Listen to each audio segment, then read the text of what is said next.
Le ministre Achedi Achou était minoritaire à l'Assemblée nationale. L'UNDP auquel j'appartenais, nous avons eu 68 députés. L'UPC en avait eu 18. Le MDR en a eu 6. Au total, donc, l'opposition avait 92 députés, pendant que le parti au pouvoir n'en avait que 88.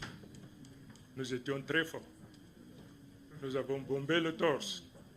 Mais comme je dis, c'était sans savoir, sans tenir compte de ce que certaines choses là dans le secret du silence et l'ombre, il y a des choses incontrôlables et qui peuvent se produire à l'improviste. Alors, arrivent donc les élections présidentielles, 1992. Si à l'Assemblée nationale, j'avais le privilège de discuter avec l'honorable Achedi Achou, qui m'aimait beaucoup, qui me donnait des conseils, en particulier de cesser de brûler et de casser, et de rejoindre les institutions, pendant que je lui faisais savoir qu'en vérité, c'était une question de temps. Nous avions tout pour prendre le pouvoir, et je lui garantissais que lui, il n'avait rien à redouter. Très bien, c'était sur ces entrefaites qu'est intervenue donc l'élection présidentielle. Au terme de ces élections, le président Biya a eu 39%.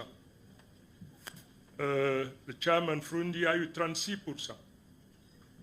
L'UNDP de Bello a eu 19%. Puis les autres. Si vous ajoutez donc 36 et 19, effectivement l'opposition, même au niveau des présidentielles, si la Providence voulait qu'on s'unisse et qu'on s'entende sur une plateforme, 36 plus 19, ça fait plus de 50%. Nous avions donc de quoi effectivement remporter les élections présidentielles. Là, c'est passé, élections législatives, on avait là également 92 députés, sauf que,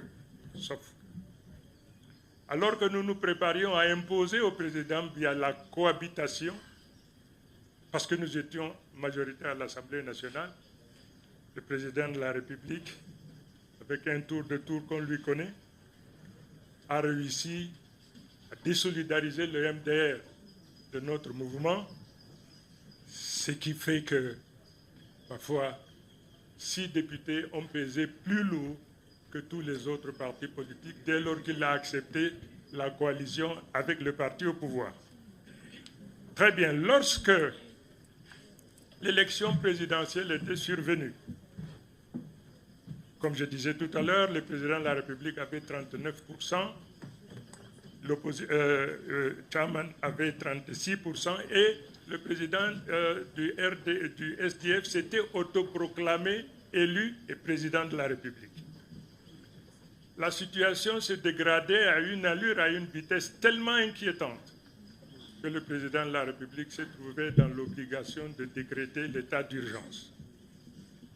Le président, en ce moment-là, il avait la légalité, mais il lui manquait la légitimité, parce que la légitimité, on peut dire, c'est avoir 50% de vote plus une voix pour avoir la majorité qui confère donc la légitimité.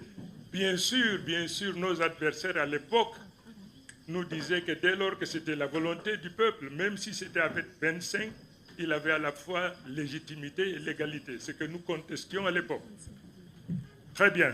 Alors, dès lors que le chef de l'État avait proclamé l'état d'urgence et que tout pouvait basculer à un moment ou à un autre, au sein de l'UNDP, nous avions décidé donc d'entrer en négociation avec le président de la République pour voir dans quelle mesure nous pouvions lui apporter le supplément d'âme dont il avait besoin pour avoir également la légitimité, en plus donc de la légalité.